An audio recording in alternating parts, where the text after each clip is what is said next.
السلام عليكم ورحمة الله وبركاته. ازيكم يا حبايبي؟ عاملين ايه؟ يا رب تكونوا بخير وتكونوا بأتم صحة وأحسن حال. يلا كده سموا الله، صلى على الحبيب المصطفى. اللهم صل وسلم وبارك عليك يا حبيبي يا رسول الله. طبعا قبل ما ابدا الفيديو بتاعنا كده حابه اشكر كل اللي معايا في القناه، امهاتي واخواتي، ربي يسعدكم يا رب ويخليكم ليا. شكرا على دعمكم ليا وعلى وقفتكم جنبي، ربي يسعدكم، على كومنتاتكم الحلوه ودعواتكم اللي دايما بتيسر اموري. طبعا انا قلت النهارده كده طبعا بنحاول كده نسيطر على الاسعار يا حبايبي. كده جبت ربع كيلو عدس كده وقلت اعمله ونطلع نتغدى فوق كده في الشمس الحلوه فوق، لان البيت تحت ساقع يعني شويه، فاحنا بنطلع فوق كده نعمل الغدا ولا حاجه ونطلع نقعد فوق اهو. بنحاول نسيطر على الاسعار كده، ما بيقول الحاجه اللي بتغلى ما تشتروهاش.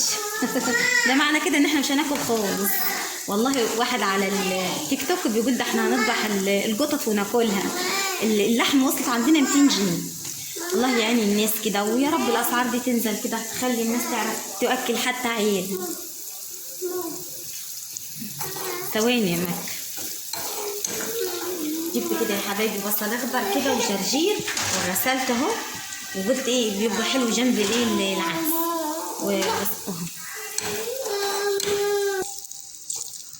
والعدس بتاعنا اهو يا حبايبي. عملته كده طبعا في ناس بتعمله شوربه وفي ناس بترميه تلجيمه رز او تلجيمه شعريه كده بيبقى حلو، هو بيتعمل باي طريقه.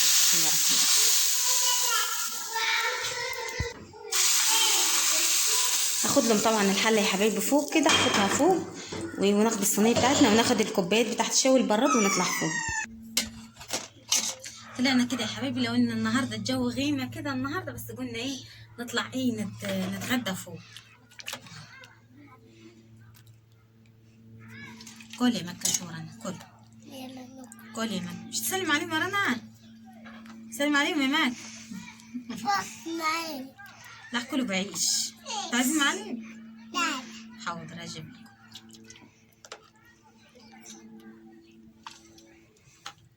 تعالوا اتغدوا معانا يا حبايبي، احنا عاملينه غدا. كل يا رنا، كلي وهنزل اجيب لك معايا. كل يا مكة.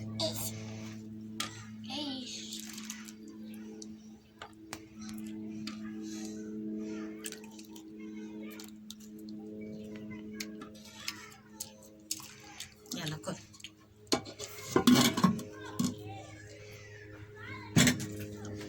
كل يا رنا. جبت كده يا حبايبي عدة الشاي بتاعتنا، الكوبايات والبراد، وقلت ايه هعمل شاي كده اشربيهم. ايه يا ماما تشربي؟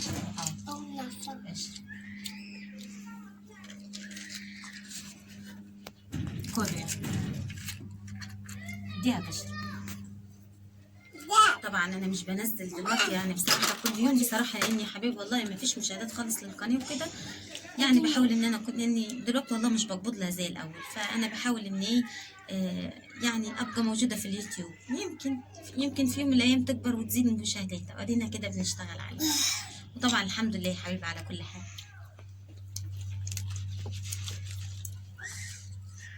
كل يا ماما،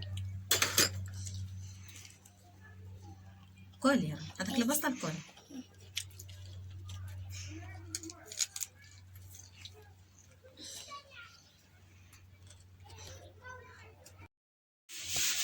ننزل كده يا حبايبي على التغطيه بتاعتنا كده، بحطها بقى سواء كده لما يكون اكلك يعني كتير عليه بحط عليها المكونات،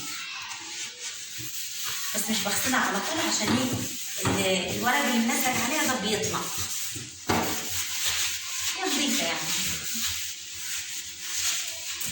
الطبليه الخشب اللي كانت عندي قبل كده اللي انتوا شفتوها دي كنت مزنوقه يعني وبعتها، ولما ربنا فرش عليا ساعتها رحت جبت دي طبعا ايه من العيال كده، وقلت ايه عشان ما يزعلوش.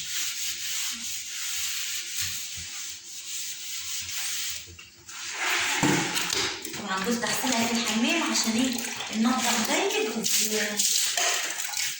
عشان المطبخ ما يعتمش ايه معانا.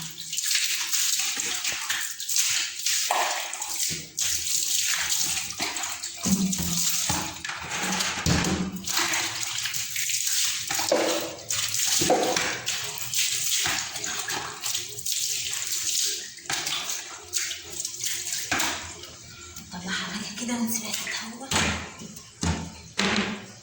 نحط بقى حلة المية تتملي عشان ايه المية طبعا يا حبايبي بتقطع عندنا على طول كده طول ما في النهار بتبقى ايه ضعيفة. عايزة اعمل الحنفية دي ان شاء الله كده.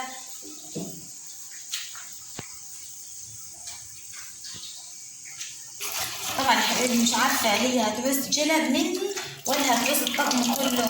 بصوا الطقم ده كان طالع يعني عطاه لنا الراجل هدية على البلاط، بس طلع من الوحش صدى وعدل بدعك وبعينه.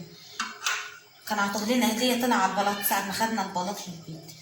انا مش عارفة هي هتعوز جلد ولا هتعوز الطقم كله، فانا عايزة اعملهم والله. ان كانوا هيعوزوا جلد فهتبقى ايه يعني مصاريفهم قليلة وكده، اما لو هيعوزوا الطقم كله فايه مش هينفع اعملهم خالص. بصوا المية طالعة ازاي.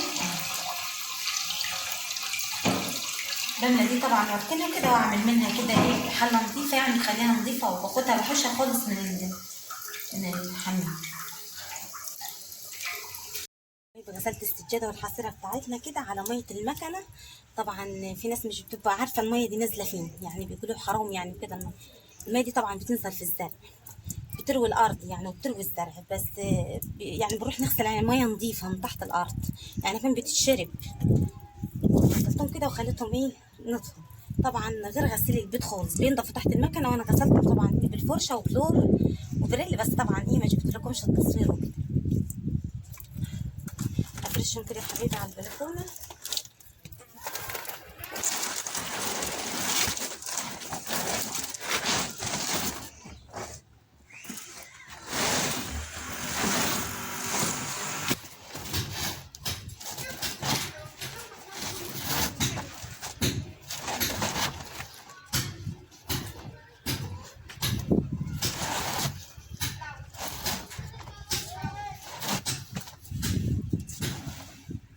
جبت لهم كده كلور وكده وكيس سيف يا حبيبي، ونضفتهم خليتهم زي الفل.